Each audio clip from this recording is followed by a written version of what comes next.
Londres, 1888. Des ruelles sombres, des cris étouffés, et un tueur qui frappe sans prévenir. Les meurtres sanglants de Jack l'Éventreur plongent la ville dans la terreur. Mais qui se cache derrière ce nom sinistre? Pourquoi ces crimes restent-ils irrésolus plus d'un siècle après? Préparez-vous à revivre les nuits d'horreur du tueur de Whitechapel.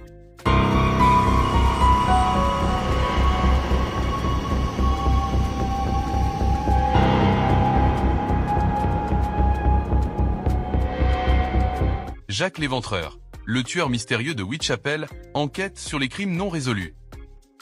Jack l'Éventreur est le nom donné à un tueur en série non identifié qui a commis une série de meurtres horribles en 1888, dans le quartier de Whitechapel, à Londres. Bien que plus d'un siècle se soit écoulé, l'affaire continue de fasciner et d'inspirer des théories parmi les historiens, les criminologues et les passionnés de true crime du monde entier. Le contexte de Whitechapel en 1888. À la fin du 19e siècle, Whitechapel était un quartier surpeuplé et misérable de l'East End de Londres, caractérisé par une pauvreté extrême, une criminalité endémique et des conditions de vie insalubres. Le quartier était un labyrinthe de ruelles sombres et étroites, où les personnes les plus vulnérables de la société, notamment les travailleuses du sexe, devaient vivre ou travailler. La criminalité et la violence faisaient partie du quotidien, mais les meurtres perpétrés par Jack l'Éventreur se sont démarqués par leur brutalité et l'absence de tout motif apparent. Les victimes de Jack l'Éventreur. Jack l'Éventreur est suspecté d'avoir tué au moins 5 femmes, connues sous le nom des 5 canoniques. Ces victimes étaient toutes des femmes pauvres, la plupart étant des travailleuses du sexe, qui vivaient dans des conditions précaires. Voici une brève description des 5 victimes. Mary-Ann Nichols, 31 août 1888. Mary-Ann Nichols a été la première victime confirmée de Jack l'Éventreur.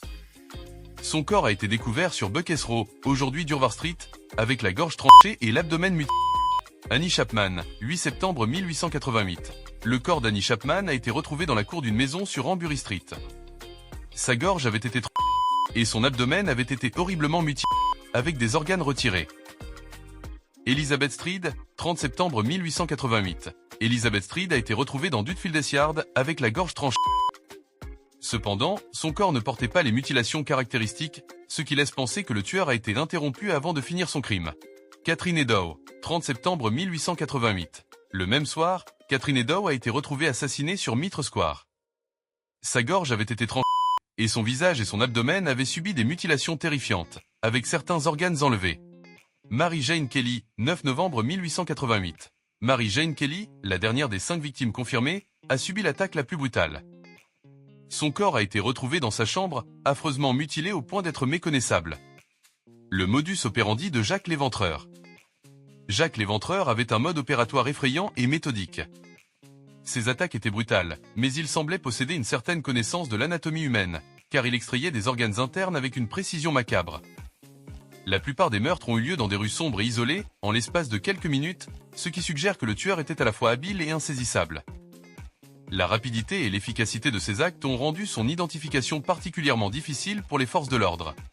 La panique et la terreur à Londres. Les meurtres ont semé la panique dans tout Londres, et la presse a joué un rôle majeur dans la propagation de la peur. Des journaux ont publié des détails graphiques sur les crimes, et de nombreuses lettres prétendument écrites par le tueur ont été envoyées à la police et aux journaux. Parmi elles, la plus célèbre est la lettre signée Fromel et contenant un fragment de rein humain, vraisemblablement provenant d'une des victimes. La police métropolitaine de Londres et la City of London Police ont lancé une enquête massive, interrogeant des centaines de suspects et recevant des milliers de lettres de témoignages. Malgré l'ampleur de l'enquête, les autorités n'ont jamais pu identifier le tueur, ce qui a alimenté la fascination et les théories autour de l'affaire. Les suspects et les théories. L'identité de Jack l'Éventreur reste un mystère. Au fil des années, des centaines de suspects ont été suggérés, allant de personnages obscurs à des figures célèbres de l'époque. Parmi les suspects les plus souvent cités figurent Montague John Druitt, un avocat et enseignant qui s'est suicidé peu après le dernier meurtre, ce qui a suscité des spéculations. Aaron Kosminski, un barbier polonais résidant à Whitechapel, qui souffrait de troubles mentaux. Walter Sicker, un peintre qui a été accusé de manière controversée par l'auteur Patricia Cornwell, qui a mené une enquête personnelle. Le prince Albert Victor. Une théorie conspirationniste suggère que le petit-fils de la reine Victoria aurait été impliqué, bien que cette idée ait été largement discréditée. D'autres théories évoquent des conspirations gouvernementales, des chirurgiens ou encore des femmes déguisées. Les spécialistes continuent de débattre sur l'identité du tueur, et de nouvelles analyses, y compris des tests ADN, ont été tentées sans succès concluant. L'héritage de Jack l'Éventreur. l'affaire Jacques l'Éventreur a laissé une empreinte indélébile dans l'histoire criminelle et la culture populaire. Le mythe du tueur insaisissable rôdant dans les ruelles brumeuses de Londres a inspiré des livres, des films, des pièces de théâtre et même des parcours touristiques à Whitechapel. Le nom de Jacques l'Éventreur symbolise non seulement la noirceur de l'âme humaine, mais aussi les limites de la science médico-légale de l'époque. Même aujourd'hui, l'identité de Jacques l'Éventreur fascine et obsède de nombreux amateurs de mystères non résolus. Le tueur de Whitechapel reste une figure énigmatique, et son histoire rappelle que, malgré tous les progrès de la criminologie, certains secrets ne sont jamais révélés. Si vous êtes passionné par les mystères non résolus et les récits captivants du true crime, abonnez-vous à Dossier Noir.